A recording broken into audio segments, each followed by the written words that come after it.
This is Vishal. Continue with the fourth part of the module 1. We were talking about the determinants of human action. Okay? और अभी तक हमने जितने भी factors होते हैं जो एथिक्स को डिटरमाइन करते हैं उनको तो डिस्कस कर लिया. अब हम यहाँ फोकस करेंगे what are the determinants of the human action. देखिए, दो वर्ड होते हैं, एक होता है ह्यूमन एक्शंस और एक होता है actions of human. Actions of humans, दोनों में अंतर क्या होता है? ह्यूमन एक्शंस वो एक्शंस होते हैं जो पूरी कॉन्शियसनेस में लिए गए होते हैं. They are deliberate in nature, जानबूझ के लिए गए, कोई भी किया गया कोई भी एक्ट. और एक्शंस ऑफ ह्यूमंस का मतलब होता है काइंड ऑफ नॉन वॉलेंट्री, आप कह सकते हैं. ठीक है, मतलब आपको छींक आ जाए, आपको खांसी आ जाए, ठीक है, आप अचानक से किसी का होता है हंसी पे कंट्रोल नहीं होता है, कैसी भी सिचुएशन हो वो हंसना शुरू कर देता है, लाफ्टर शुरू कर देता है. द्रौपदी ने हंसना शुरू कर दिया था बट उसके कॉन्सिक्वेंसेज बहुत ज़्यादा हुए. तो एक्शंस ऑफ ह्यूमंस वो एक्शंस होते हैं जो किसी अनकॉन्शियसनेस में लिए गए हो, आप इंटॉक्सिकेंट के इन्फ्लुएंस में हो, आप होशो हवास में ना हो, कहने का मतलब है. ठीक है, या डिलिबरेट हो, मतलब उस टाइप के, मतलब कि आपने जानबूझ के नहीं किए. ह्यूमन एक्शन का मतलब होता है पूरे होशो हवास में, पूरी सोच समझ के साथ लिए गए एक्शन. तो इसकी कैटेगरी में तीन चीज़ें आती हैं. एक होता है नेचर या object of the act, circumstances and again the intention. ठीक है, तीन चीज़ें आती हैं कि ये तीन चीज़ें डिटरमिनेंट होती हैं ह्यूमन एक्शन के. नेचर या ऑब्जेक्ट ऑफ द एक्ट, आप कोई काम कर रहे हो उसका नेचर क्या है, उसका ऑब्जेक्टिव क्या है, उसका ऑब्जेक्ट क्या है. Every action has a particular nature या essence that makes it different from the other action. ये गुड हो सकता है, बैड हो सकता है, इंडिफरेंट यानी कि न्यूट्रल हो सकता है. ठीक है, तो कुछ ऐसी चीज़ें होती हैं जिनको इंटेंसिकली मोरल कह सकते हो उनके नेचर के चलते हुए, कुछ जो होती हैं वो थोड़ी कम होती हैं. ठीक है, मोटे मोटे लेके चलते हैं. ठीक है, तो नेचर ऑफ द एक्ट, कोई भी काम कर रहा है उसका अपने आप में नेचर क्या है. जैसे मैंने अभी पहले भी एग्जांपल लिया था, like there is a rape. एक रेप होता है और एक होता है निर्भया वाला रेप. एक हुआ सिर्फ आपने रेप करके छोड़ दिया, अपने आप में क्राइम है, बहुत गलत है. और एक होता है आपने रेप किया, उसके बाद में विक्टिम की बॉडी को टॉर्चर किया, मरने के बाद भी जब तक मर नहीं जाती है, उसके बाद में उसकी बॉडी को भी आपने डिसिक्रेट किया और उसको जला भी दिया. तो it makes the crime rarest of the rare, यानी नेचर ऑफ द एक्ट. ये उसको हाईली अनएथिकल बनाता है या हाईली एथिकल बना देता है कई बार. ठीक है, इंटेंशन या पर्पस ऑफ द एक्शन, यानी कि आप कोई भी काम करते हो उसके पीछे छुपा गया कारण क्या होता है. जैसे मैंने वही जो एग्जांपल पहले लिए थे वही सब यहाँ भी रिलेट हो जाते हैं. ठीक है, बस यहाँ पे क्लासिफिकेशन बदल गई है. इंटेंशन का मतलब क्या होता है, मैंने झूठ बोला, मैंने मिथ्यावाचन किया लेकिन किसी की जान को बचाने के लिए किया. मैंने एग्जांपल दिया, मैं खड़ा हुआ था और एक आदमी दौड़ता हुआ मेरे पास आता है, उसके पीछे कुछ क्रिमिनल्स पड़े हुए हैं और मैं कह देता हूँ मैं सत्यवादी हरिश्चंद्र हूँ, मैं सत्य बोलूँगा, सत्य नहीं बोलूँगा. अब ये बेचारा कहीं शेड में छुप गया है. मैंने लड़की का एग्जाम्पल पिछली बार दिया था, इस बार मैं दूसरा एग्जाम्पल ले रहा हूँ. ठीक है, अब जो क्रिमिनल्स आए हैं मुझसे पूछते हैं और मैं कह दूँगा मैं सत्य ही बोलता हूँ. मेरा इंटेंशन था इस आदमी की जान बचाना और मुझे लगा कि मेरे सत्य असत्य से ज़्यादा महत्वपूर्ण इस आदमी का जीवन है. तो मैं कह देता हूँ कि नहीं भैया मुझे नहीं पता कहाँ गया है, या मैं उनको मिसलीड कर देता हूँ कि इधर गया हुआ है. तो कहने का मतलब है माई इंटेंशन और purpose of the action was to save the life of this person, so that's why मैंने झूठ बोल दिया, मिथ्या बात कर दिया. तो कहीं ना कहीं मैं पूरी तरह से अनएथिकल नहीं हुआ. आप बात को समझ रहे हैं. कभी कभी आपने देखा होगा कुछ लोग कहते हैं मैं सत्य बोलता हूँ, ठीक है, लेकिन इनका जो सत्य होता है वो दूसरों को दुख देता है. ठीक है, आपके लिए किसी ने बड़े प्यार से खाना बनाया, उसने पूछा खाना कैसा बना हुआ है, आप कहते हैं मैं सत्यवादी हरिश्चंद्र हूँ, खाना बहुत गाहिया था, बहुत झंड बना हुआ है, मेरा मूड खराब हो गया खाना खा के. तो जिस आदमी ने आपके लिए बनाया, पहली बात तो हो सकता है गरम गरम खाना आपके मुंह पे फेंक दे. ठीक है, अगर आपकी वाइफ है तो ऑब्वियसली. ठीक है, और ये हो सकता है कि अगली बार वो खाना ही आपके लिए ढंग से ना बनाए. आप किसी के वहाँ खाने पे जाते हैं, आप एक गेस्ट हैं. ठीक है, ऑब्वियस सी बात है गेस्ट के कुछ एटिकेट होते हैं. आपको जो भी खाने को दिया रहा है आप उसकी तारीफ करिए, सीधी सी बात है, कितना भी घटिया बनाओ. एक तो आपको घर बुला के खिला रहा है, बेचारे ने मेहनत की है. अब आपसे दो शब्द नहीं उसकी तारीफ में निकलना है, आप क्या करो वहाँ पे, अरे यार ठीक था यार, ऐसे ही बनाया जाए. वो मूवी आई ना भी मिसेस करके, उसमें होता नहीं है कि उसके कोई जीजा वीजा आते हैं और वो उसको बेचारी लड़की बना के लाती है तो उसको बताने लगते हैं कि शिकंजी बनाने का सही तरीका क्या होता है. तो it goes against the basic ethics of a guest. ठीक है, तो वहाँ थोड़ा झूठ बोल दीजिए, उससे आप अनएथिकल नहीं हो जाते हो. यानी कि एक ऐसा सत्य जो जानबूझ के किसी को दुख देने के लिए दिया जाए तो वो वास्तव में बहुत ही अनएथिकल हो जाता है. ठीक है, और एक ऐसा असत्य जो किसी को सुख देता है, यहाँ पे बहुत ज़्यादा रिजिड नहीं होना चाहिए, तो वो अपने आप में क्या हो जाएगा, एथिकल हो जाएगा. ठीक है, तो ये सारी चीज़ें किसमें आती हैं, इंटेंशन, यानी किसी भी काम के पीछे करने के पीछे का उद्देश्य क्या होता है. आपने एक वर्ड सुना होगा सुभाष चंद्र बोस का, I am ready to shake hands, क्योंकि हम सुभाष चंद्र बोस का यहाँ पे एग्जांपल ले सकते हैं. ठीक है, एथिक्स के पर्सपेक्टिव में सुभाष चंद्र बोस ने एक बार कहा था, I am ready to shake hands with the devil for the purpose, आपको पता ही ना एक अलाइनमेंट हुआ था इनके बीच में, for the purpose of defeating the British. और सुभाष चंद्र बोस के अपोज में एक दूसरा व्यक्ति खड़ा था, doctor Mahatma Gandhi, sorry not doctor Mahatma Gandhi, I mean Mahatma Gandhi. Gandhi ji का ये मानना था कि for me means are important than the ends. And was to attain the objective. ठीक है, that was the freedom for India. Subhash Chandra Bose के लिए एंड महत्वपूर्ण हो जाता है और गांधी जी के लिए मीन्स इंपॉर्टेंट था। गांधी जी का कहना था मुझे आज़ादी तो चाहिए लेकिन मेरी शर्तों पे चाहिए। मेरी शर्तें मतलब सत्य, अहिंसा, okay, these are the my means, coherent society, pluralist society, inclusion, social inclusion, सभी धर्म, all the religions, all the faiths, they should be given some equal weightage in my new India of my new dreams, that kind of the thing। तो गांधी कह रहे थे मुझे and तो चाहिए, आज़ादी तो चाहिए, लेकिन साथ साथ में किस माध्यम से मुझे आज़ादी मिली है मेरे लिए ये भी महत्वपूर्ण है। बिना किसी को क्षति पहुंचाए, बिना हिंसा किए, बिना किसी की हत्या किए। ब्रिटिश हमको मारते हैं, इसका मतलब ये नहीं हम ब्रिटिश को मारने लगे, क्योंकि हम ब्रिटिश से अलग हैं। अगर हम भी ब्रिटिश को मारेंगे तो हमें और उनमें अंतर क्या रहेगा, ये गांधी का मानना था। सुभाष चंद्र बोस का मानने का तरीका भी गलत नहीं था। उनका ये कहना था कि जो जैसा है उसको उसी की भाषा समझ में आती है, लातों के भूत बातों से नहीं मानते। उनका कहना था ब्रिटिशर ऐसे लोग हैं जिनका जो कोर ऑब्जेक्टिव इंडिया का इकोनॉमिक एक्सप्लॉयटेशन है। ऐसे लोगों को आप नीति ज्ञान दोगे उनको समझ में नहीं आएगा, उनको चप्पल उठा के मारो। ठीक है, उन्होंने बचपन से लाठी वाठी सेना अपनी पता नहीं कौन कौन सी बनानी शुरू कर दी। अच्छा, इन्हीं की फिलॉसफी पे काम करते थे अरविंदो घोष, पता ही आपको मणिकतल्ला के बारे में। ठीक है, तो इन लोगों के लिए ends for war important. Basically all the revolutionaries, जितने भी रिवॉल्यूशनरीज हुए थे या एक्सट्रीमिस्ट हुए थे, अली फेस के लाइक लाल बालपाल वगैरह हुए थे, इनके लिए एंड इंपॉर्टेंट हो जाते। उन्होंने कहा पहले यार आज़ादी ले लो, मीन्स हम अपने आप बना लेंगे। लेकिन लॉन्ग टर्म में अगर आप देखें तो कहीं ना कहीं आपको एक चीज़ समझ में आ गई होगी कि गांधी की विज़न महत्वपूर्ण क्यों हो जाती है। गांधी की विज़न महत्वपूर्ण होती है ये हमको कब पता चलता है, 1946 में, जब Mohammad Ali Jinnah direct action day declare करते हैं। डायरेक्ट एक्शन डे डिक्लेयर होता है। नोखली का नाम आपने सुना होगा, ओके। आपने रावलपिंडी मैसेकर के बारे में ज़रूर सुना होगा। तो यहाँ पे क्या हुआ था डायरेक्ट एक्शन डे के पीरियड में, मास लेवल पे कम्युनल किलिंग्स हुई थी। मुसलमानों ने हिंदुओं को मारा, रिवेंज में कुछ हिंदुओं ने मुसलमानों को भी मारा था। ठीक है, लेकिन ऑब्वियस बात है हिंदू ज़्यादा मारे गए थे क्योंकि डायरेक्ट एक्शन डे की कॉल ही मुस्लिम लीग की थी, क्योंकि वो अपनी टू नेशन थ्योरी को एम्फसाइज करना चाह रहे थे। जिन्ना का सिर्फ एक ही ऑब्जेक्टिव रह गया था, उनको ये दिखाना था कि Hindus and the Muslims are two different communities and they can not coexist in a peaceful manner. तो जिन्ना ने सिर्फ अपनी ये टू नेशन थ्योरी को मनवाने के लिए ऐसा माहौल क्रिएट कर दिया कि पूरी देश में कम्युनल आग लग जाए। अब मुझे बताइए उस हिंसा का उत्तरदायित्व कौन था? उस समय तो भारत पाकिस्तान बना नहीं था। बेसिकली सुहारवर्दी की पॉलिटिकल एम्बिशंस और मोहम्मद अली जिन्ना की political ambitions. Basically the Indians were killing Indians just for the sake of attaining the power. तो गांधी यही तो तब से कह रहे थे 1922 से। उन्होंने कहा मुझे ऐसी आज़ादी नहीं चाहिए जिसकी नींव हिंसा पे रखी गई हो, क्योंकि अगर आपको ऐसी आज़ादी मिलेगी तो वही होगा जो 1946 में हुआ। और आज़ादी के तुरंत बाद वही होता है, जो आदमी पूरी ज़िंदगी हिंसा अहिंसा की बातें करता रहता है उनकी हत्या भी कर दी जाती है। पॉलिटिकल असैसिनेशन का हुआ था, नाथुराम गोडसे उनको जाके एक सभा में गोली मार देते हैं। आप किसी के विचारों से असहमत हो, ये आपको उस व्यक्ति को मारने का अधिकार नहीं देता है, आप उसका वैचारिक खंडन कर सकते हैं। India is a land of debates and discussions. हमारे यहाँ पे शास्त्रार्थ की परंपरा रही है। ठीक है, आप किसी के विचारों से सहमत नहीं है, बुद्धा, महावीर, इनके आपस में बीच में मतभेद हो सकता है, चारवाका के बीच में मतभेद हो सकता है। निष्कर्ष कैसे निकलता है? याज्ञवल्क्य की पत्नी उनको उसमें हरा देती हैं डिबेट में और उनको बुरा नहीं लगता है। तो शास्त्रार्थ की परंपरा रही है। हमारे यहाँ पे गोलियाँ नहीं चलाई जाती थी, ठीक है, युद्ध भी होते थे लेकिन ये सब नहीं होता था। तो what I was talking about the intention of the act. इसीलिए मैंने गांधी और सुभाष चंद्र बोस का एग्जाम्पल लिया। सुभाष चंद्र बोस के लिए एंड इंपॉर्टेंट हो जाता था, इसके लिए he was willing to shake hands with the Hitler, even he went to the Japanese army.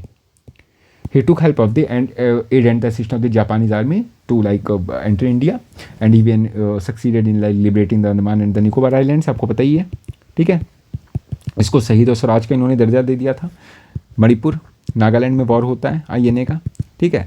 Subhash Chandra Bose, Hitler, Japan सबके साथ अलायंस करते हैं, लेकिन Gandhi and Indian National Congress they were against this alliance. उनका ये कहना था there is hardly any difference between Britain and Japan, both of them are imperialistic in nature. दोनों ही अपने इम्पेरियलिस्टिक एजेंडे को पेडल करने की कोशिश करी। And Subhash Chandra Bose has simply become the tool in the hands of the Japanese.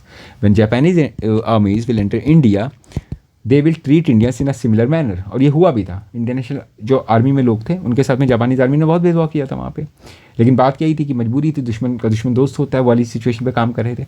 तो कहने का मतलब होता है कि कई बार जो इंटेंशन होती है आदमी की, ये उसके एक्ट्स को एथिकल बना देती है। यानी सुभाष चंद्र बोस ने भले ही हिटलर के साथ में हाथ मिलाया हो, ठीक है, इसका मतलब सुभाष चंद्र बोस पापी नहीं हो जाते हैं। हिटलर को पापी क्यों कहा जा रहा है?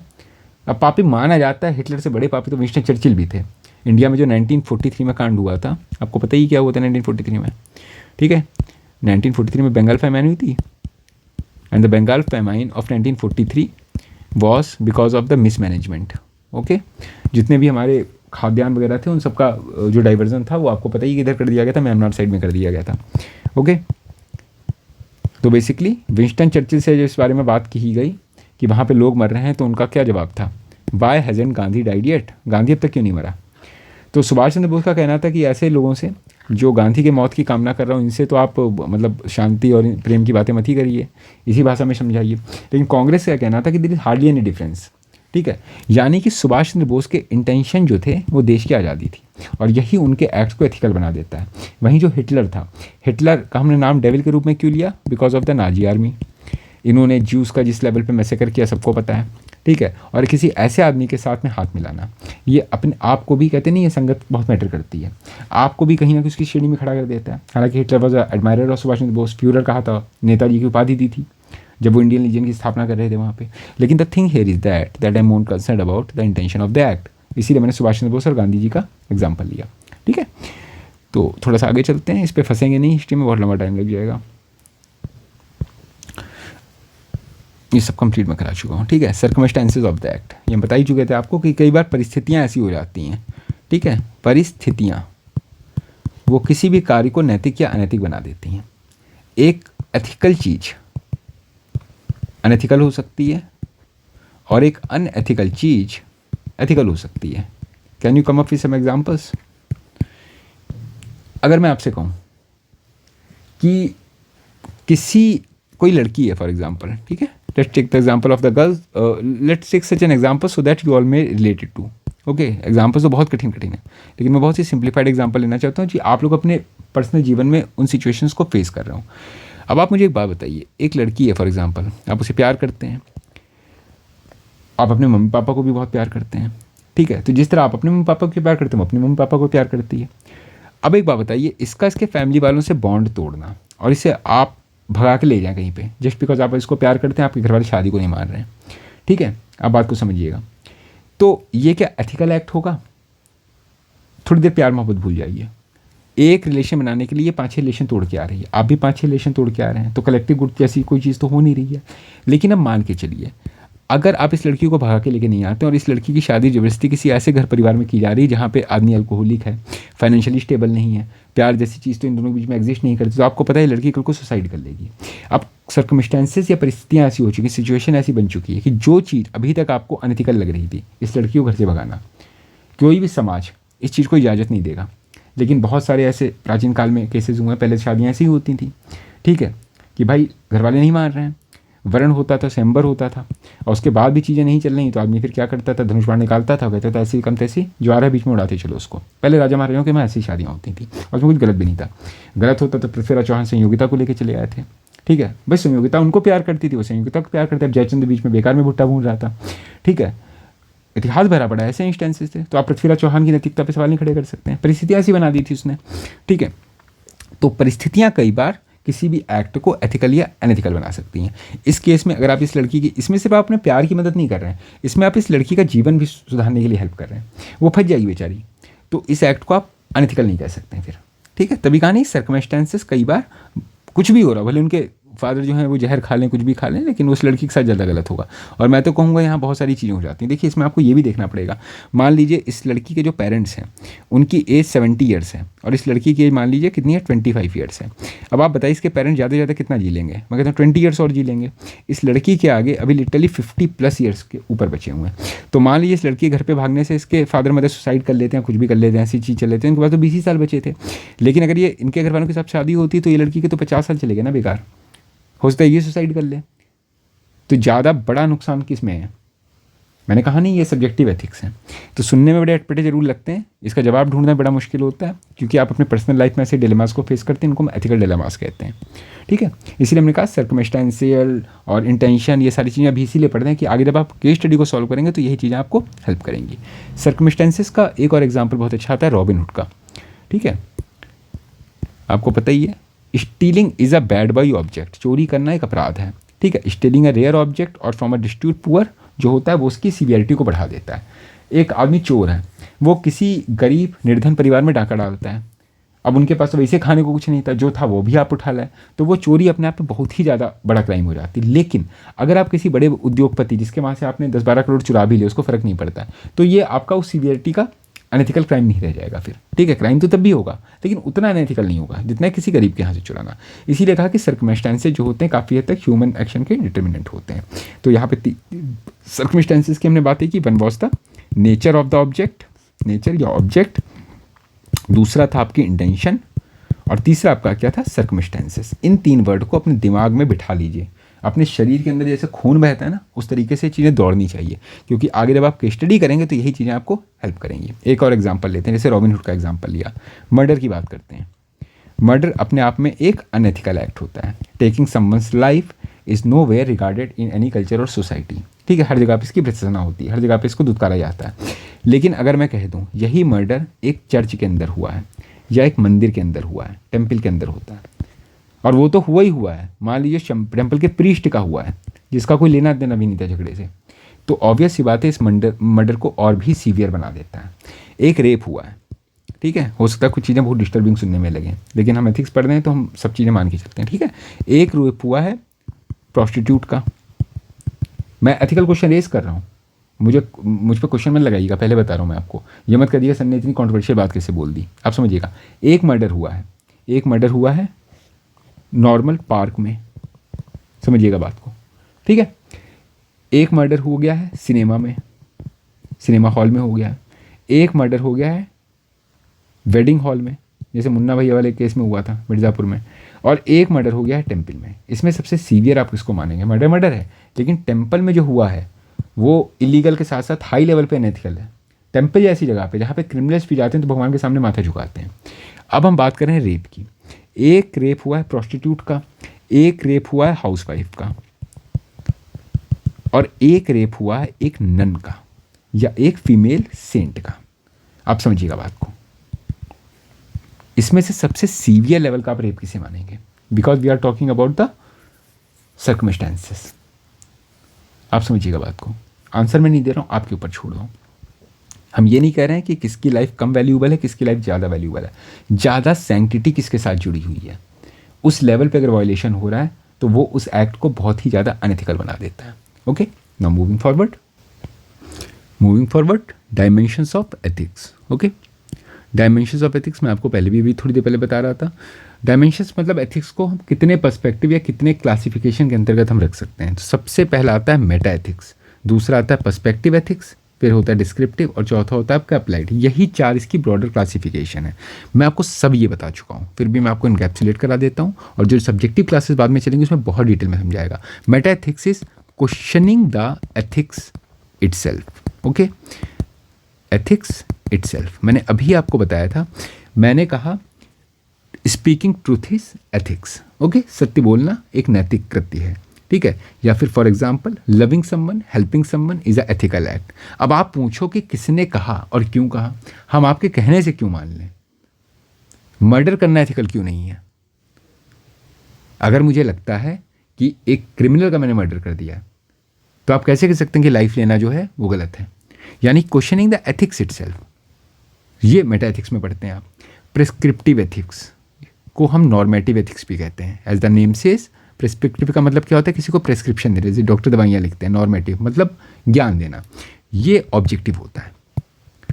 Okay, highly objective, it is given in form of dictums, commands, prescriptions, ठीक है। तो ऑब्वियस सी बात है ये वैल्यू लेडन होता है। वैल्यू लेडन का मतलब इसमें वैल्यूज कूट कूट के भरी होती है, सही या गलत। सत्य बोलना चाहिए, असत्य नहीं बोलना चाहिए, ठीक है। हेल्प करनी चाहिए, जीवन देना चाहिए, जीवन लेना नहीं चाहिए, ठीक है। यानी कि सही या गलत एक बार कह दिया गया। अपने पड़ोसी की मदद करनी चाहिए। अब वो पड़ोसी टेररिस्ट है वो क्या, वो नहीं बताया गया। Helping thy neighbour. Okay, these are the prescriptions and the commands. Don't cheat your wife. Okay, once you are married or committed to someone, never try to explore some other adventures in your life. It will create some disorder in the society and they will be regarded as unethical in nature.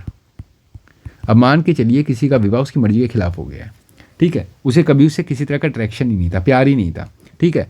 और ये इसे छोड़ने के बारे में सोच रहा है। Like he was married at the age of let's say 18 और 19, ही और शी दोनों को एक दूसरे से प्यार ही नहीं, बस घर पर ने जबरदस्ती शादी करा दी।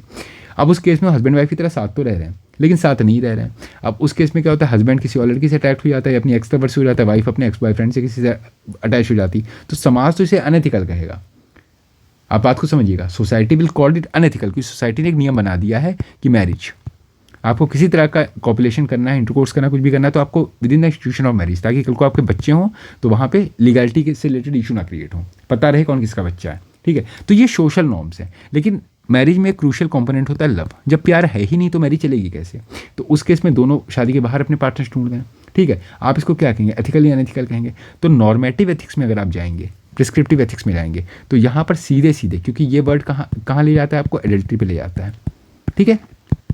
Exploring options outside the marriage, आजकल ये बहुत वर्ड चले हैं। थ्रोपल, ये मैंने सुना, थ्रीपल या थ्रोपल बोलते हैं शायद इसको, थ्रोपल करके मैंने कुछ देखा था इसका। जैसे कपल होता है ना, वैसे थ्रीपल थ्रोपल करके था, मतलब 3 लोग रिलेशनशिप में इन्वॉल्व हो। फिर एक ऐसे ही वर्ड पड़ा था, समथिंग रिलेटेड टू पॉलीगैमी और समथिंग लाइक दैट। तो आजकल बड़ा नॉर्मल हो गया, ओपन रिलेशनशिप्स, ओपन मैरिजेस आज का नॉर्मल सा सिस्टम हो गया है, ठीक है। वाइफ स्वैपिंग, एवरीथिंग, पता नहीं क्या क्या चल रहा है drama. Important thing is that all are related in one way or the other to adultery, okay. Important चीज़ क्या है कि नॉर्मेटिव एथिक्स में adultery is unethical crime, but if you go by descriptive ethics या comparative ethics, तो यहाँ पर हम इस बात पे चर्चा नहीं कर रहे हैं कि एडल्ट्री सही या गलत है। We will be exploring the reasons behind adultery. Adultery समझ में होती क्यों है? मेटा एथिक्स होगा तो पता है क्या कहेगा, मेटा एथिक्स कहेगा भैया एडल्ट्री गलत क्यों है।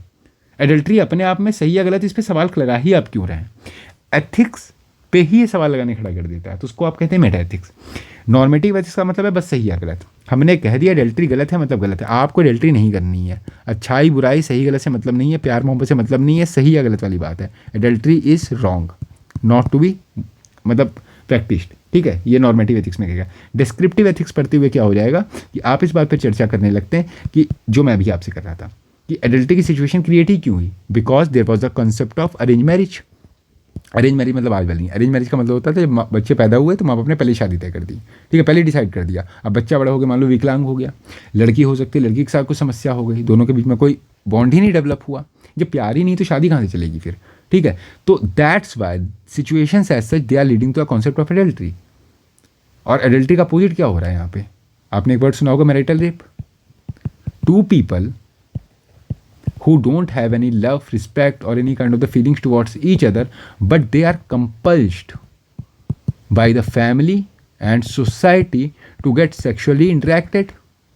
लोग उनको फोर्स कर रहे हैं कि भैया करो तुम लोग, मतलब शादी से पहले अगर वो कर लें तो वही लोग उन्हें कूटने आ जाएंगे बजरंग दल वाले। अगर वो पार्क में घूमते भी मिल गए तो पब्लिक डिस्प्ले ऑफ अफेक्शन में बुक हो जाएंगे। लेकिन यही लोग अपनी मर्जी से कंसेंशुअली अगर इन्वॉल्व हो रहे हैं, बात को समझ रहे हैं, तो लोग उन्हें पीटने आ जाएंगे।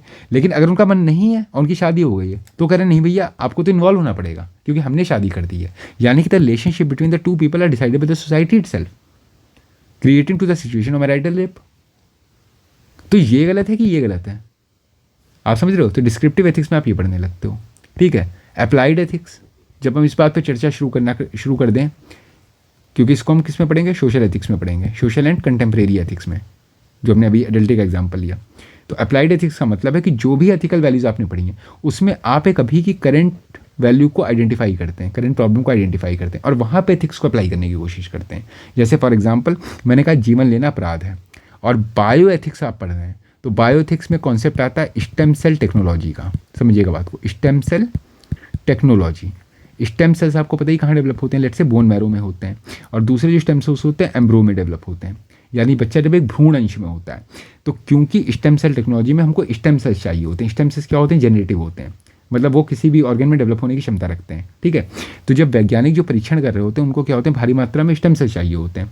तो उस केसेस में उन्होंने क्या किया, टेस्ट ट्यूब बेबी बनाने शुरू कर दिए, बीकर्स वगैरह में बच्चों को डेवलप करना शुरू कर दिया, ठीक है। सिर्फ इस पर्पज से डेवलप कर रहे हैं कि उनको जाइगोट मिल जाए, उनको थोड़ा सा वही वाली बात है बोन मैरो चाहिए तो एम्ब्रो का फॉर्मेशन हो जाए, उसके बाद उनके लिए जीवन का कोई महत्व, बस स्टेम सेल को उनको एक्सट्रैक्ट करना है। लेकिन चर्च और जितने रिलीजियस इंस्टीट्यूशन होंगे वो कहेंगे you are grooming babies in a test tube, तुम लोग तो इंसानों को पैदा इसलिए करो कि तुम उनसे स्टेम सेल निकाल सको। तो यहाँ पे एक एथिकल कंसर्न क्रिएट हो जाता है। आप बात को समझ रहे हैं, ठीक है। तो बायो एथिक्स में आप ये करते हो, यानी एथिक्स की practical utility, love for life, आपको जीवन नहीं लेना है, ठीक है। अबॉर्शन, तो आप जितने भी इस टाइप के धार्मिक लोग देखेंगे वो अबॉर्शन के खिलाफ होते हैं। उनका ये मानना है कि अगर आपके बीच में एक्सीडेंटल प्रेगनेंसी हो गई, किसी भी रीज़न से आपने प्लान नहीं किया, तो जो भी रीज़न है तो आप अबॉर्शन मत करवाइए, क्योंकि जो बच्चे होते हैं ईश्वर की देन होते हैं, ठीक है। तो अगर इस हिसाब से आप चलेंगे तो पॉपुलेशन कहाँ पहुँच जाएगा। इसीलिए abortion becomes a crime. US में अबॉर्शन को लेके इशू चल रहे हैं, आपको पता ही है, स्टेट लॉज अलग अलग होते हैं, ठीक है। तो what makes abortion a crime, तो it will cover under the bioethics because it is violative of let's say right या sexual right, you can call it sexual and reproductive right. तो अबॉर्शन मतलब एक औरत को अधिकार होता है ना कि उसे बच्चा पैदा करना है, नहीं करना है, कब करना है, किसके साथ करना है, ठीक है। ये भी अगर स्टेट डिटरमाइन करेगी तो उसके पर्सनल राइट्स चैलेंज हो गए, ठीक है। तो आप समझ रहे बात को। तो बायोटेक एथिक्स में आप ये सब चीज़ें पढ़ते हैं, ठीक है। क्लोन डिज़ाइनर बेबी, आपने एक वर्ड सुना होगा डिज़ाइनर बेबी। इसका मतलब क्या होता है, आपका बच्चा कैसा होगा आप खुद डिज़ाइन कर सकते हैं, ठीक है। आप मतलब जब बच्चा कंसीव करना चाहते हैं तो आप पहले डॉक्टर को बता दीजिए हमारी ये रिक्वायरमेंट, हमारे बच्चे की आँखें ऐसी होनी चाहिए, ये होनी चाहिए, तो वो क्या कर देगा, जेनेटिकल जीएम इंजीनियरिंग कर देगा, ठीक है। जेनेटिक मॉडिफिकेशन कर देगा, एम्ब्रियोनिक फॉर्म में कर देगा, उसमें जो भी उसको एडिटिंग करनी होगी। एक वर्ड होता है जीन एडिटिंग। जीन एडिटिंग आपने साइंस एडिट तो पढ़ी होगी, ठीक है, मुझसे ज़्यादा ही पढ़ी होगी ऑब्वियसली बात है, तो मैं भी एक्सपेक्ट कर रहा हूँ, ठीक है। कई आपके साइंस बैकग्राउंड के बच्चे होंगे आप, ठीक है। तो आपको इतना तो पता ही होगा कि जीन एडिटिंग होती क्या है। जब आप जीन्स में थोड़ा बहुत मॉड्यूलेशन कर लें, कुछ भी कर लें, इन्वायरमेंटल भी चीज़ें होती हैं, मच्छर वच्छर को मारने के लिए हम ये सब कलाएँ यूज़ करते हैं, आपको पता ही है। तो सबसे ज़्यादा इसका यूसेज होता है, आपको पता ही है, ट्रांसजेनिक क्रॉप्स में होता है, ठीक है, पेस्ट रेजिस्टेंट वगैरह बनाने के लिए। वो भी एक तरह से एनवायरमेंटल एथिकल कंसर्न क्रिएट करता है। But we are talking about the designer baby, यानी जीन एडिटिंग करके आप जब आप ये डिसाइड करते हैं मेरे बच्चे की आंखें कैसे होंगी, उसका आईक्यू लेवल क्या होगा, तो कहीं ना कहीं आपको नहीं लगता है नेचर के वायलेशन में जाता है। What makes us humans unique, मेरी एक अलग तरह की आवाज़ है, मेरा एक अलग तरह का दिमाग है, मेरी सोचने समझने की क्षमता एक अलग तरीके की है, ठीक है। मैं जब एथिक्स पढ़ाता हूँ अलग तरीके से पढ़ाता हूँ, आप किसी और टीचर से पढ़िए वो अलग तरीके से पढ़ाएगा। मैं ये नहीं कह रहा हूँ कौन सही पढ़ाता है कौन गलत पढ़ाता है, किसका पढ़ाने का तरीका सही है गलत है आपको डिटरमाइन करना है, ठीक है। कौन ज़्यादा इंटरेस्टिंग है वो आपको डिटरमाइन करना है। मैं ये कह रहा हूँ कि कोई भी दो टीचर T1 एंड T2 एक ही सब्जेक्ट एथिक्स को दो अलग अप्रोचेज में डील करते हैं, and what makes them different, their brains. मैं किसी टॉपिक को अलग वे में परसीव करता हूँ, मेरा समझाने का तरीका अलग हो सकता है, कोई दूसरा टीचर होगा वो अलग वे में परसीव करेगा, वो अलग तरीके से पढ़ाएगा, ठीक है। मेरी जगह आपको ओशो पढ़ा रहे हूँ, ओशो को जितना सब्जेक्टिव नॉलेज था उपनिषद का वो शायद ही किसी को हो सकता है, वो आपको एथिक्स एक अलग पर्सपेक्टिव में पढ़ाएंगे, ठीक है। आप कौटिल्य से एथिक्स पढ़ने की एक बार कोशिश कर लीजिए, कौटिल्य का दिमाग अलग वे में ट्रेन हुआ था, वो कहेंगे एथिक्स यदि बकवास होती है फॉरेन पॉलिसी पढ़वा के, वो एथिक्स को भी फॉरेन पॉलिसी से पढ़ेंगे। आप बात को सुभाष चंद्र बोस के मोड पे चले जाएंगे तुरंत, ends are important that the means, उनके लिए एथिक्स मायने ही नहीं रखते थे, ठीक है। मतलब किस लेवल पे उन्होंने खेला आप सोच भी नहीं सकते हैं, और नहीं खेला होता तो अखंड भारत जैसी चीज़ आपको दिखती नहीं कभी। तो इंपॉर्टेंट यहाँ पे क्या पड़ जाता है कि everyone is having a different kind of the genes, we all are having a different perspective of the thinking, and that makes the humans unique.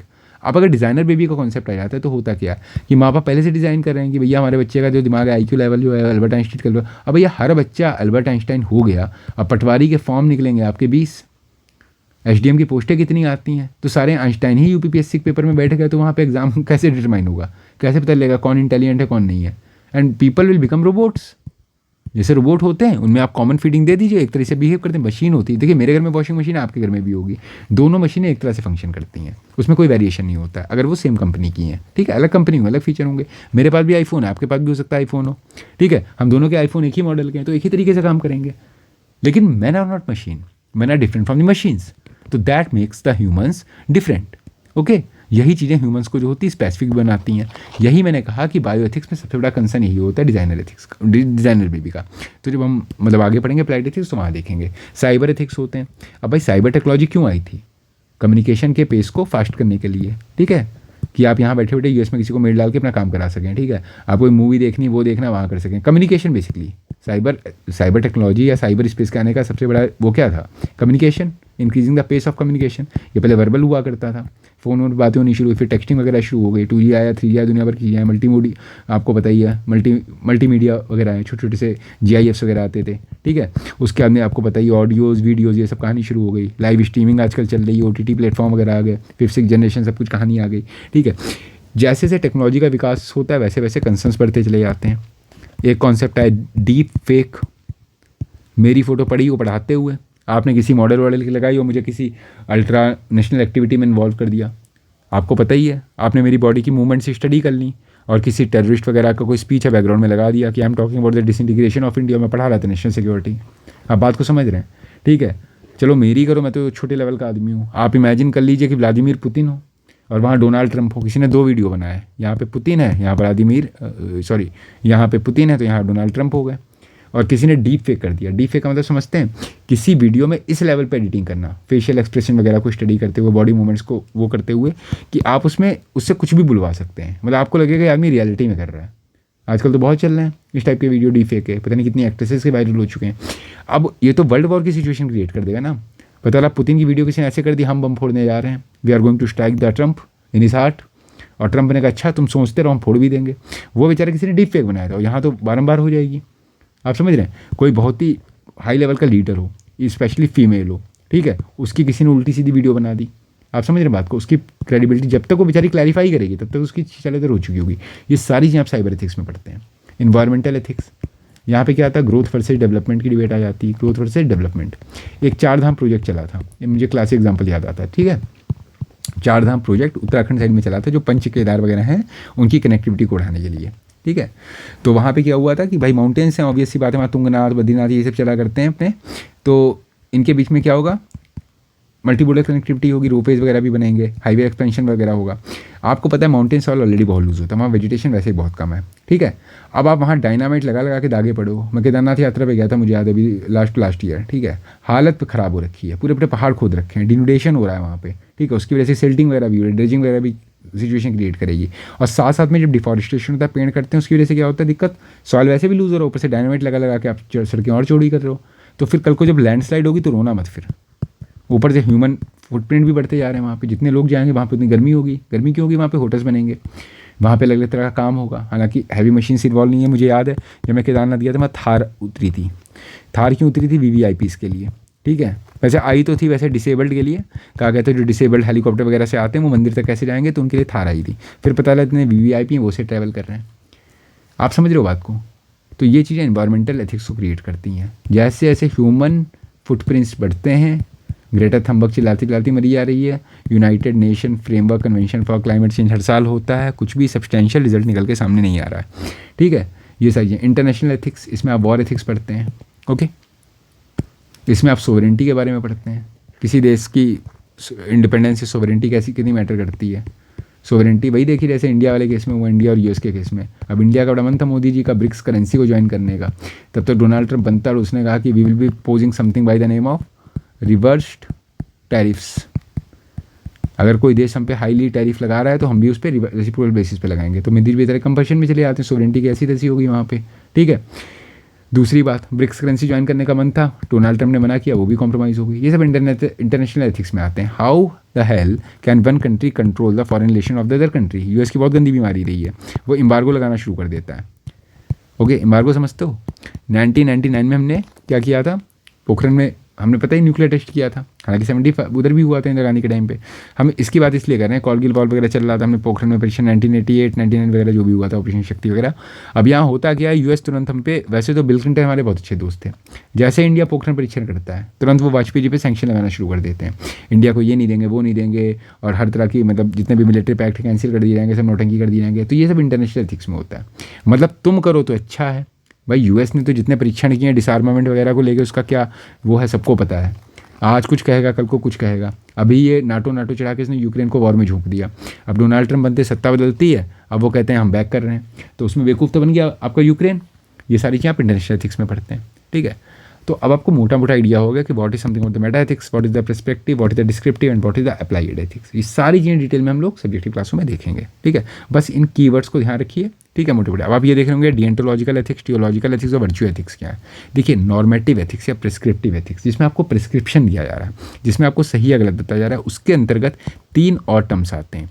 एक होता है डिएंटोलॉजिकल एथिक्स। डिएंटोलॉजिकल का मतलब होता है focusing on the duty, focusing on the means. ये bureaucrats के लिए बहुत इंपॉर्टेंट होती है, ठीक है। वो क्यों इंपॉर्टेंट होती है? डिएंटोलॉजिकल एथिक्स का मतलब क्या होता है, you should not be concern with the ends, okay, और the accomplishments, okay. You should be more concern towards your duty, ठीक है। जैसे आप सिपाही हैं, सैनिक हैं, आप बॉर्डर पे खड़े हैं, आपकी ड्यूटी यहाँ पे क्या है, to save the frontiers of your country, safeguard the frontier, should the people should feel safe and secure in your country. उसके लिए आपको किसी को मारना पड़े, बम से उड़ाना पड़े, मतलब नहीं है। अपनी ड्यूटी पे फोकस करिए, वहाँ एथिक्स मत घुसेड़िए कि मैंने किसी की जान ले ली। अब वो जिसकी जान ली वो सामने वाला आतंकवादी था, ठीक है, आप एक ब्यूरोक्रेट हैं, you should be concern about the implementation of policy, okay, you should not go deep into the due process of law. ये सारा काम किसका है? पार्लियामेंट का है, और अब तो सुप्रीम कोर्ट का हो गया मनेका गांधी केस के पास में, ठीक है। ब्यूरोक्रेसी का काम ड्यू प्रोसेस ऑफ लॉ का नहीं है, it should more focus on the establish procedure of the law. तो डियंटोलॉजी के समर्थक कौन थे? कांत, मतलब प्रोपाउंडर्स के कांत माने जाते हैं, ठीक है, एमुअल कांत। लेकिन कांत से पहले भी किसी और ने कहा था, भगवद गीता अगर पढ़ी है तो आपको पता ही होगा, हे मनुष्य तू कर्म कर, फल की इच्छा मत रख, ठीक है, you should focus on the duty, reward shall not be thy concern, okay. That was all about the deontological ethics. इसके बारे में डिटेल में हम सब्जेक्टिव एथिकल थ्योरीज पढ़ेंगे, वहाँ पढ़ेंगे। Then is something by the name of the teleological ethics. Teleological ethics are focusing more towards the consequences. उनका ये कहना होता है कि किसी भी चीज़ के अगर कॉन्सिक्वेंसेस अच्छे हैं, good consequences, okay, then the act itself is ethical in nature. और किसी भी चीज़ के कॉन्सिक्वेंसेस अगर बैड हैं, गलत हो रहे हैं, तो itself it becomes a unethical act. ये इसका इस्टेब्लिश्ड वो होता है टेलियोलॉजिकल का, फोकसिंग ऑन द कॉन्सिक्वेंसेस, इसीलिए उनको कॉन्सिक्वेंशियलिस्ट थ्योरी भी कहा जाता है। वर्च्यू एथिक्स क्या कहता है? मोटा मोटा समझते चलिए भी, क्योंकि यही शब्द बार बार घूम के पूरे एथिक्स में आपको सुनने को मिलेंगे, ठीक है, तो डिटेलिंग आती जाएगी। वर्च्यू एथिक्स कहते हैं we should neither be concern towards the consequences nor abouts the duty, we should be concern more towards the virtues. Virtues का मतलब होता है एक तरह से वैल्यूज़, और बेसिकली गुड वैल्यूज़। दो चीज़ें होती है, एक होता है वर्च्यूज़ और एक होते हैं वाइसेस। जैसे for example being active, it is a virtue. Being like a sloth, अजगर की तरह पड़े लौट रहे हैं, खा रहे हैं सांड जैसे, ठीक है, कुछ करना नहीं है, चारपाई तोड़ रहे हैं, बिस्तर तोड़ रहे हैं, स्लॉथ, आलसी आदमी, ठीक है, तो ये एक वाइस यानी कि बुराई हो जाता है, ठीक है। काउआर्ड, डरपोक होना, वाइस है, ठीक है। Bravery, it is a virtue. तो वर्च्यू एथिक्स क्या कहता था? वर्च्यू एथिक्स का जो कंसेप्चुलाइजेशन था, वैसे तो अरिस्टोटल को माना जाता है, Aristotle he gave the concept of the virtue ethics, और इन्होंने गोल्डन मीन्स प्रिंसिपल भी दिया था। इन्होंने कहा था कि एक्सट्रीमिटी को अवॉइड करो, ये बेसिकली बुद्धा के मध्यम मार्ग की बातें कर रहे थे, ठीक है। इन्होंने कहा neither the extremity should be avoided, बहुत ज़्यादा बहादुर होना भी अच्छा नहीं है, बहुत ज़्यादा कायर होना भी अच्छा नहीं है, बीच का रास्ता अपनाओ। जैसे फॉर एग्जांपल आप 5 फीट के दुबले पतले से आदमी हैं, आप सड़क किनारे खड़े हैं, ठीक है, अब आपको हट्टे कट्टे बिल्कुल जाड़े से 6.5 फीट के 8-10 आदमी दिखाई देते हैं, और वो एक बुजुर्ग सी औरत को चेस कर रहे हैं, एक लड़की को चेस कर रहे हैं, ठीक है, टू मॉलेस्ट हर और समथिंग लाइक दैट। अब आप वहाँ शक्तिमान बन गए, हीरो बन गए। देखो सीधी सी बात है, movies are different from reality, ठीक है। Just you are standing over here with a lean body something, और ये सांड जैसे आदमी 8-10 इतने आ रहे हैं, ठीक है, वो भी 10-12, ठीक है। अब आप वही है, उस समय वो मत बनिए हीरोइन के मैं उछल गया धनुष की तरह लड़ने लगा, कुटरा डाला, वो मूवीज़ में, साउथ इंडियन में उड़ा दोगे तुम। लेकिन अपना साइज़ देख लो, इनका साइज़ देख लो, एक बार इनकी हेल्थ देख लो, अपनी हेल्थ देख लो। अगर तुम इनसे भिड़े तो वो जो लड़की जो भाग रही थी उसका तो मोलेस्टेशन होना ही होना है, ठीक है, साथ में आप भी कुटोगे यहाँ, और बहुत अच्छे से कुटोगे। तो टेक्निकली 2 लाइफ्स यहाँ पे जाएंगी। अब वर्च्यू एथिक्स क्या कहता है, समझिएगा बात को। वर्च्यू कहता है कायर बनते हुए यहाँ से भागो भी मत, और बहुत ज़्यादा बहादुरी दिखाते हुए इनसे उलझो भी मत। Try to find a golden mean, ठीक है, गोल्डन मीन इन बिटवीन, यानी कि प्रूडेंसी पे काम करिए। उसके कहने का मतलब है तुम डायरेक्टली अगर इनसे एंगेज होते हो, यहाँ पर इस लड़की की मदद करने वाला सिर्फ एक आदमी खड़ा है जो कि तुम हो, ठीक है, तुम ही इसकी मदद कर सकते हो, उसमें कोई दो राय नहीं है। लेकिन अगर तुम डायरेक्टली इनको कन्फ्रंट करते हो तो सीवियर पॉसिबिलिटी 8 आदमी मिलकर तुमको मारेंगे भी, और तुम्हारी बॉडी वहाँ पड़ी होगी, उसके बाद उस लड़की के साथ जो करना होगा वो करेंगे, और तब तुम उसको बचाने की भी हालत में नहीं बचोगे। Go for the golden mean, जो कर सकते हो वो करो, ताकि तुम्हारा ऑब्जेक्टिव जो है इस लड़की को बचाने का वो पूरा हो जाए। आप किसी को मैसेज कर सकते हो, इमरजेंसी हेल्पलाइन पे कॉल कर सकते हो, ठीक है, हो सकता है इनका ध्यान भटकाने की कोशिश कर सको, बट वहाँ हीरो बनने की कोशिश मत करो। तो एक्सट्रीम कावर्डेंस और extreme bravery both should be avoided. Try to find the golden means, इसको डिटेल में पढ़ेंगे। तो virtue ethics for talking about the virtues, developing some inner core values and something like that, okay. So I think that was sufficient about defining. नीचे सब इसकी explanation है जो मैंने आपको भी बताई है। Meta ethics, it is the branch of the ethical philosophy exploring the status foundation scope of the moral values property words questioning and enquiring about the ethics itself, evaluation of the ethics itself, ठीक है, वही है जो मैंने आपको बताया।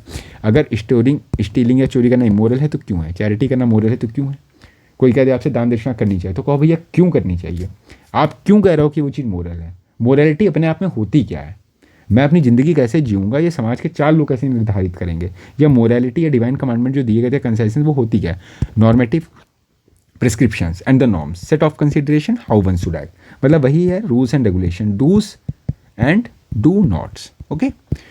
It is the study of the ethical action and sets out the rightness और wrongness of the action. हम सब्जेक्टिव डिबेट नहीं करते, हमने कहा एडल्ट्री जो है वो गलत है, arrange marriages decided by your parents they are fine. अब आप इसको क्वेश्चन नहीं लगाओगे, कर लो, चाहे इसके अंदर में मैरिटल रेप हो रहा हो, इसके अंदर में कुछ और हो रहा हो, लेकिन कर लो, जो कहा गया बस उतना करो, सवाल नहीं उठाने हैं, ठीक है।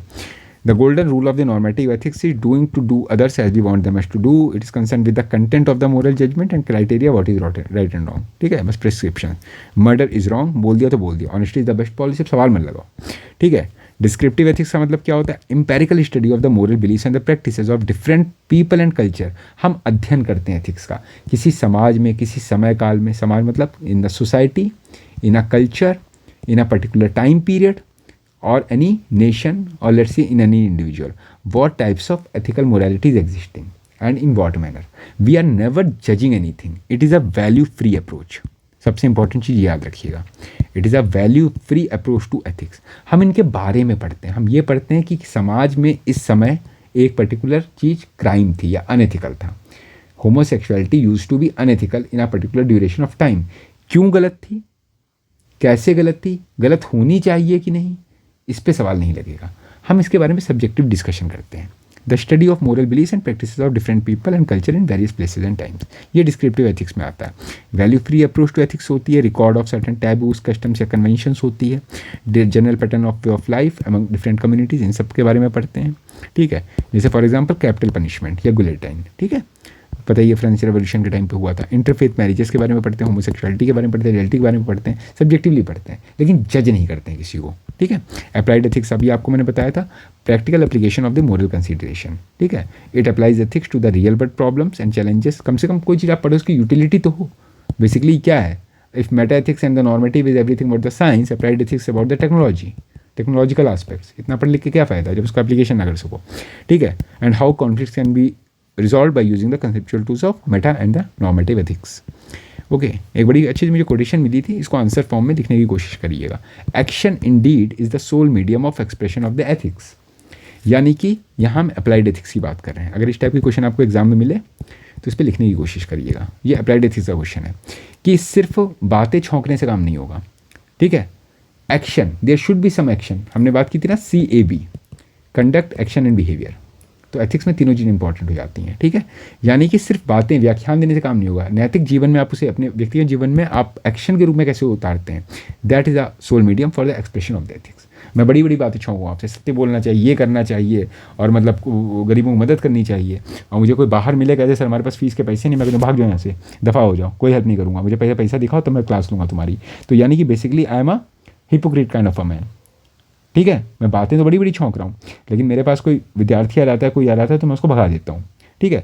तो तभी कहने का मतलब है एथिक्स के एक्सप्रेशन का फ़ायदा तभी है जब कहीं ना कहीं एक्शंस में रिप्रेजेंट हो, ठीक है। Actions are the medium of expression of the ethics. अब उसके बारे में लिखिए, विचार करिए, मंथन कीजिए, ठीक है। वही सब जो आपको बताया वही सब है। एनवायरमेंटल एथिक्स में biodiversity conservation, future generation, sustainable development, ठीक है, कनेक्टिविटी विद द नेचर, ये सारी चीज़ें आप पढ़ते हैं। एथिक्स अंडर रिलीजन में मोरल कंसाइंस की बातें करते हैं, कंपैशन, सत्याग्रह, माउंटफुलनेस, योगा। ये एक्चुअली में स्लाइड चार्ट, इसमें कई चीज़ें गलत भी लिखी हुई हैं, बुद्धिज्म नहीं लिखा होना चाहिए इसमें, यहाँ हम वैल्यूज़ की बातें कर रहे हैं, ठीक है। एथिक्स विद रिलीजन, धर्म और नैतिकता में क्या संयोग है, क्या वियोग है।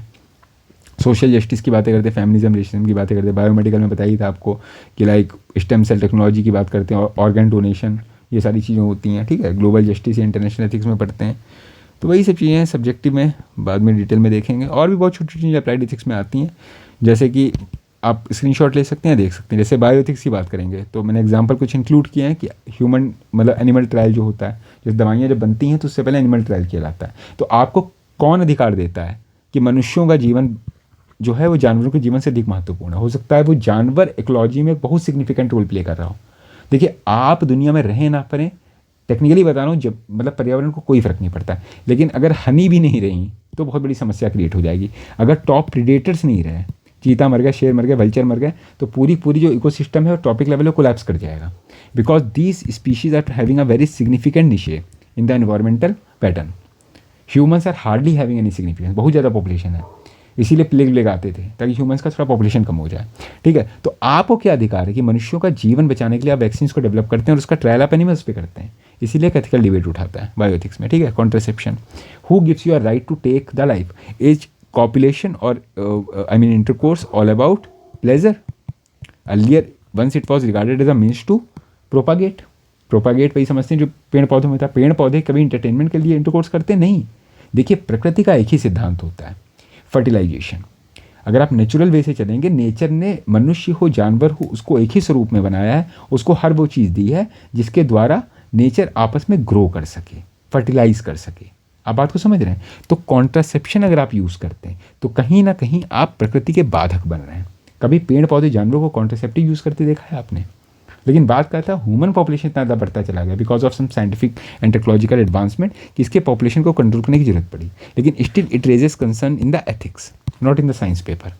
वहाँ तो आप मैंने कहा नहीं, हॉलिस्टिक व्यू में बात करेंगे तो कॉन्ट्रासेप्शन पे ही डिस्कशन होगा, लेकिन यहाँ पर होगा कि जीवन लेने का अधिकार है कॉन्ट्रासेप्शन। सरोगेसी, ये भी एथिकल डिबेट खड़ा करता है। सरोगेसी आपको पता ही है, ART होती है, असिस्टेड रिप्रोडक्टिव टेक्नोलॉजी, ठीक है। तो सरोगेसी कितनी ठीक है? नहीं, सरोगेसी तब तो ठीक है अगर आप बायोलॉजिकली अनफिट हैं बच्चा पैदा करने के लिए। लेकिन अगर आप सरोगेसी का मतलब सहारा सिर्फ इसलिए ले रहे हैं because a girl is not willing to go through the maternal pain of motherhood, 9 महीने तक मैं क्यों करूं, मेरा कैरियर कॉम्प्रोमाइज हो जाएगा। तो जो दूसरी औरत है उसका कोई कैरियर या शरीर ही नहीं है, तो it leads to the commercialisation of womb. आपको पता ही है, एक ART बिल आया था हमारे यहाँ पे, असिस्टेड रिप्रोडक्टिव टेक्नोलॉजी का बिल, और यहाँ पर एक बात की गई थी what was the name, altruistic surrogacy. Altruistic surrogacy, इसका मतलब है सिर्फ वही लोग सरोगेसी कर सकते हैं जो फिलैंथ्रोपिक बेसिस पे कर रहा हूँ। मतलब मेरे घर परिवार में कोई महिला है, लड़की है, जो मुझसे पैसे ना चार्ज कर रही हो, और मेरे वाइफ जो है वो मेडिकली अनफिट है बच्चा बियर करने के लिए, तभी सरोगेसी पॉसिबल है। अब अगर मैं किसी ऐसी औरत को हायर करना चाहूँगी 10-20 लाख दे दूंगा, बच्चा पैदा कर दो, क्योंकि इंडिया में हो रहा था, कॉमर्शियल सरोगेसी बोलते थे इसको, ठीक है, मतलब अलग अलग चैनल से चल रहा था। तो ये एथिकल कंसर्न है। Euthanasia, taking life, active passive होता है, बहुत सारी चीज़ें हैं। एग्जाम्पल हम आगे डिटेल में डिस्कस करेंगे। एक एग्जाम्पल समझाने बैठूंगा तो आपका एक लेक्चर 1-2 घंटे का हो जाएगा, ठीक है। तो अब आप बात को समझिए। Euthanasia, taking life, active euthanasia होता है, पैसिव यूथेनेशिया होता है। कोई आदमी परेशान है, पीड़ित है, उसको कोई ऐसी बीमारी हो गई है, किसी ऐसी स्टेज, जैसे मैंने अरुणा शामवाक का केस लिया था, ठीक है, तो उस केस में क्या आपको अधिकार है उसके जीवन को ख़त्म कर देने का? क्या उस खुद के व्यक्ति को अधिकार है अपने जीवन को ख़त्म कर देने का? सुसाइड्स एंड ऑल, ठीक है, ये सारी चीज़ें इसमें पढ़ते हैं आप। Cloning, stem cell technology, ART, gene editing, designer baby, ये सब आपको बताया था मैंने, ठीक है। कॉर्पोरेट या बिजनेस एथिक्स, वही टेंडर पास कराने के लिए करप्शन कराना, पैसे देना, नेक्सस बनाना, ये क्या सारी चीज़ें एथिकल होती हैं। लेकिन बिजनेस तो फल फूल ही नहीं सकता है बिना अनएथिक्स के, बिना इस टाइप की चीज़ों को किए हुए, ठीक है। Corporate governance, insider trading, primary discrimination, tender passing, आपको पता ही है, कॉर्पोरेट सोशल रिस्पॉन्सिबिलिटी वगैरह चीज़ें होती हैं, ठीक है। ये सारी चीज़ें, डेटा प्रिवेसी वगैरह हो गई। आपको पता ही है मार्क जकरबर्ग मेटावर्स को क्यों डेवलप कर रहा है, क्या रीज़न है? आपको ऐप को अगर इंस्टॉल करते हैं तो आपसे सारी परमिशन मांगता है। ऑपरेशन प्रिज्म क्या था? You might have heard of the word operation prism. लड़कियों को बोला जाता है, लड़कों को बोला जाता है, आप जो कैमरा यूज़ करो, फ़ोन यूज़ करो, उसको हमेशा कवर करके रखिए। भगवान जाने कौन सर्विलेंस करो, आपने कोई ऐप इंस्टॉल करके रखो, आपके सारे वीडियोज़ कहीं वायरल हो रहे होंगे, ठीक है। तो यही सब चीज़ें होती हैं। स्पोर्ट एथिक्स में जाएंगे। स्पोर्ट्समैनशिप एक वर्ड होता है, किस चीज़ के बारे में बात करता है? कॉपरेशन के बारे में बातें करता है, ठीक है। स्पोर्ट्स पर्सन का एक ही रूल होता है, जो जीतने वाला होता है वो हारने वाले से हमेशा हाथ मिलाता है, ठीक है। There should be a feeling of sportsmanship. यहाँ सिर्फ जीतना नहीं होता है, सबको मिलकर खेलना होता है। लेकिन कुछ लोग डोपिंग का सहारा लेते हैं अपनी परफॉर्मेंस को बूस्ट करने के लिए। पॉलिटिसाइजेशन ऑफ स्पोर्ट्स होता है, इतना राजनीतिकरण घुसता है कि क्षेत्रवाद घुस जाता है उसमें। हमारे क्षेत्र के इतने स्पोर्ट्स पर्सन होने चाहिए, हमारे यहाँ पे ये अकेडमी करनी चाहिए, वो बननी चाहिए।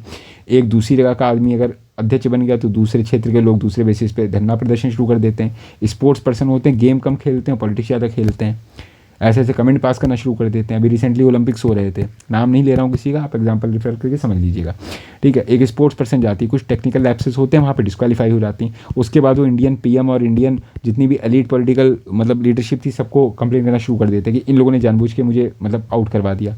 अरे भाई, अगर आप मेडल लेके आओगे तो इंडिया का नाम ही रोशन होगा।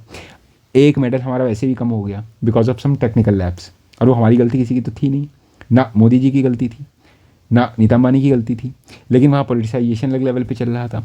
स्पोर्ट्स एज अ बिजनेस, ठीक है। आप अच्छा परफॉर्म करते हो because of your expertise, okay. आपने बहुत अच्छी मेहनत की होगी, ठीक है। आपने हो सकता है अपनी लाइफ के 10-15 साल अपने आप को डेडिकेट किया और तब जाके आप उस लेवल पे पहुँचे हो।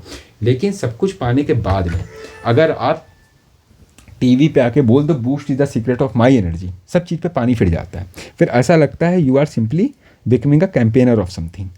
आपकी सारी सोशल रेपुटेशन खत्म हो जाती है।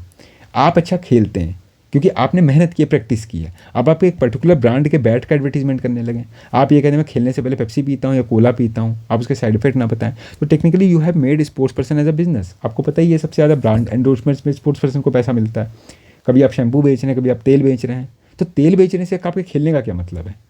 अगर आपको कुछ अच्छा ही मैसेज देना तो और भी तरीके हो सकते हैं। तो स्पोर्ट्स एथिक्स अपने आप में बहुत डिबेटेबल हो जाता है। और जो मैंने अभी रिसेंट एग्जांपल, ऐसे सेक्सुअल हरेसमेंट भी ये केस रहता है, एलिट जो ब्यूरोक्रेसी होती है उसके ऊपर आरोप लगते हैं कि ये जो फीमेल वो होती है उनको मतलब अल्यूरमेंट वगैरह देते हैं उस चीज़ में। एनवायरमेंटल हम डिस्कस कर चुके हैं, sustainable development, conservation of biodiversity, mutual coexistence, avoiding the human animal conflict.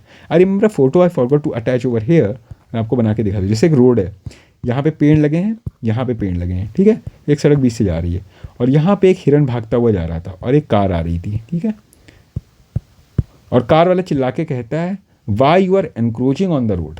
अब रोड पे आओगे, जानवर हो तो मरोगे तो है ही। तो ये जानवर कहता है, ये मीम फॉर्म में आया था, ठीक है, फोटो अटैच करना भूल गया। तो ये जानवर कहता है इस कार वाले से कि भैया we are not encroaching on your road has encroached into our forest. हम तुम्हारी सीमाओं में नहीं है, तुम हमारी सीमाओं में आए। और बात सही है, आज की डेट में जहाँ मैक्सिमम हैबिटेशन एग्जिस्ट करते हैं वहाँ किसी ज़माने में जंगल राज हुआ करता था। तो मैन इतना ज़्यादा फैल गया कि वहाँ पे जानवरों के लिए जगह नहीं बची। तो जानवर बेचारा क्या करेगा, वो तो अपनी नेचुरल टेरिटरी में। आप किसी नदी से कंप्लेन करो कि ये नदी अपना कोर्स जो है फ्रीक्वेंटली चेंज करती रहती है, यहाँ बाढ़ आ रही है, यहाँ सूखा पड़ रहा है, भैया वो नदी अपने ही कोर्स पे चल रही है। बात ये थी कि पहले वो नदी का ही स्थान था, किसी रीज़न के चलते हुए जो भी डेल्टा डिपोजिशन वगैरह हुआ, ठीक है, उसके चलते हुए जो नदी थी उसका कोर्स आपको होता है मींडर विंडर बनाती है, वो घूम गया होगा, डाइवर्जन हो गया होगा। अब आप यहाँ रहने लगे, मैं जिस जगह को बिलोंग करता हूँ वहाँ एक शारदा नदी बहती है, ठीक है। अब होता क्या है, जब रिजीडिंग फेस होता है तो उसका पानी कम हो जाता है, तो लोग यहाँ जाके जायद की फसलें उगाना शुरू कर देते हैं, ककम्बर हो गया, वाटरमेलन हो गया, सारी फसलें उगा देते हैं। अब होता क्या है, यहीं पे घर बना के बैठना शुरू कर देते हैं, कौन बाहर से बाहर आएगा, झोपड़ी उपड़ी डाल लेते हैं, यही करते हैं। अब अचानक जब बारिश होती है, इसका फ्लो बढ़ता है, तो ये लोग बह जाते हैं, कई बार इनकी फसल बर्बाद हो जाती है। फिर ये रोना शुरू करते हैं, नदी मैया हमको खा गई। अरे शारदा मैया तुमको नहीं खाई है, जब तुम शारदा मैया के ऊपर बैठ के खेती करोगे तो शारदा मैया में जो उफान आएगा तो उसमें मरोगे। आप बात को समझ लो। तो नेचर के साथ को एग्जिस्टेंस में जीना सीखिए, ठीक है। आप जब नेचर में घुसेंगे तो नेचर आप में घुसेगा, वही सब चीज़ें होती हैं। इंटरनेशनल एथिक्स में हमने देखा ही था, वॉर एथिक्स होते हैं, जैसे ये वाले 2 वॉर चल रहे हैं, रिफ्यूजी क्राइसिस आपको पता ही होता है, ठीक है, कि भाई म्यांमार जैसा एक देश है फॉर एग्जांपल, जहाँ बांग्लादेश के रहने वाले रोहिंग्यास को शिफ्ट किया गया था, उसके बाद में उनका मैसेकर वगैरह होता है, फिर वो बेचारे भाग के यहाँ पर आते हैं। अब बात क्या, ह्यूमैनिटेरियन ग्राउंड पर अगर आप इनको शरण दे भी दोगे तो ये लोग इंटरनेशनल सिक्योरिटी के लिए खतरा बन जाते हैं। यहाँ पे ऑलरेडी डेमोग्राफी बहुत ज़्यादा वोलेटाइल हो रही है, ठीक है, हमारे यहाँ पे डेमोग्राफिक डाइल्यूशन के इश्यूज़ हो रहे हैं, नॉर्थ ईस्ट के पॉकेट में कई जगहों पे हो रहे हैं, तो यहाँ पे लोकल रिसेंटमेंट बढ़ जाती है, बहुत सारी समस्याएं होती हैं। तो रिफ्यूजी क्राइसिस आपको पता है रोहिंग्या को लेके और बाकी चीज़ों को लेके बहुत ज़्यादा न्यूज़ में रहता है, ठीक है। और ये सिर्फ इंडिया की प्रॉब्लम नहीं है, ठीक है। अभी जब तालिबान में अफगानिस्तान वाला इशू हुआ था, अफगानिस्तान में मतलब तालिबान वाला इशू हुआ था, तो इनफैक्ट जो नेबरिंग मुस्लिम कंट्रीज़ हैं उन्होंने भी बॉर्डर सील कर दिए थे, कहा था despite you are Muslim, we are Muslim, we won't allow your refugees to enter into our country. अभी वहाँ हमस वाला वार चल रहा था, इसराइल हमस का, इसराइल ने हमस को वार्निंग दी, मतलब आई मीन ये जो आपके गाज़ा स्ट्रिप थी, यहाँ के लोगों को वार्न किया कि भैया 1-2 घंटे का टाइम दे रहे हैं, जगह खाली कर दो, फिर हम वॉर छेड़ने वाले हैं। तो जो इनके नेबरिंग कंट्रीज थे, इजिप्ट, इन्होंने बॉर्डर सील कर दिया, सीरिया वालों ने बॉर्डर सील कर दिया, लड़ाई कर रहे हैं, सब कुछ कर रहे हैं, लेकिन वहाँ के रिफ्यूजीज़ को घुसने नहीं दे रहे हैं वहाँ पे। तो कहाँ चली गई आपकी नैतिकता सारी, ठीक है, सारी नैतिकता इंडिया के लिए है कि हम लोग रोहिंग्या रिफ्यूजी को नहीं ले पा रहे हैं, तो तुम लोग भी तो ले लो, थोड़े से अफगानिस्तान से ले लो, थोड़ों को यहाँ से ले लो, ठीक है। Human right violation of the Rohingya, Uyghur in the China, Uyghur के बारे में थोड़ा पढ़ लीजिएगा, देख लीजिएगा, पता है इनके बारे में क्या हो रहा था। चाइना ने एक डी रेडिकलाइजेशन प्रोग्राम चलाया था, ठीक है, D radicalisation programme.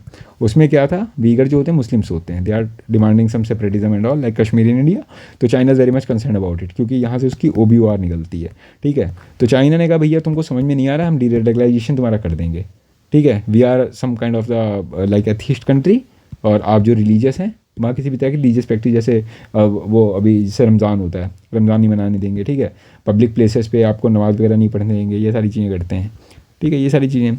Media ethics इसे छोड़ ही दीजिए, खैर media once used to be known as the 4th pillar of democracy, इसने क्या ही हालत कर रखी है, ठीक है। It has become like some spokes person of some political parties, not just one, many others, ठीक है। कुछ ऐसे हिपोक्रेट टाइप के वो होते हैं जो भी रूलिंग मेजॉरिटी में होती है पार्टी, उसके पार्टी हेड का इंटरव्यू लेने पहुंच जाते हैं। जब कांग्रेस हुआ करती थी तो कुछ जर्नलिस्ट सोनिया गांधी का इंटरव्यू लेते थे कि आप सेब खाते हो, आम खाते हो, क्या खाते हो, पिक्चर कौन सी अच्छी लगती है। जब मोदी जी बनते हैं तो उनसे पूछने से रहते हैं आप आम चूस के खाते हो, काट के खाते हो, कैसे खाते हो, क्या मतलब है यार। मोदी जी के अकम्पलिशमेंट देखो, वो यूएस जाते हैं, क्या क्या अचीव करते हैं वो देखो, रशिया के साथ उनके संबंध कैसे हैं उनके बारे में करो। अब वो क्या खाते हैं, क्या पीते हैं, खाने के बाद कितनी देर सोते हैं, ऐसी कौन सी चीज़ खा लेते हैं, रिवाइटल खाते हैं क्या, इतनी ताकत से काम करते हैं, क्या मतलब है इन बकवास की बातों का, है ना। उनकी प्रोफेशनल अचीवमेंट आप देखिए, he is a very respected man, ठीक है। उन चीज़ों पे फोकस करिए। तो ये सेंसिटाइजेशन ऑफ जो न्यूज़ होता है, ठीक है। अब उनको सुशांत राजपूत का केस मिल गया, उन्होंने पूरा लॉकडाउन निकाल दिया, उसमें शाहरुख खान का लड़का ड्रग लेता पकड़ा गया। बात ये नहीं ड्रग लेना सही या गलत है, सिर्फ वही पूरे दिन दुनिया देश में उस समय इशू बचा था, ऐसा लगता था, ठीक है। तो some time some news are sensitize in order to suppress some relevant news, आपको पता ही है। किसी भारी खबर को छुपाने के लिए छोटी छोटी न्यूज़ें उछाली जाती हैं।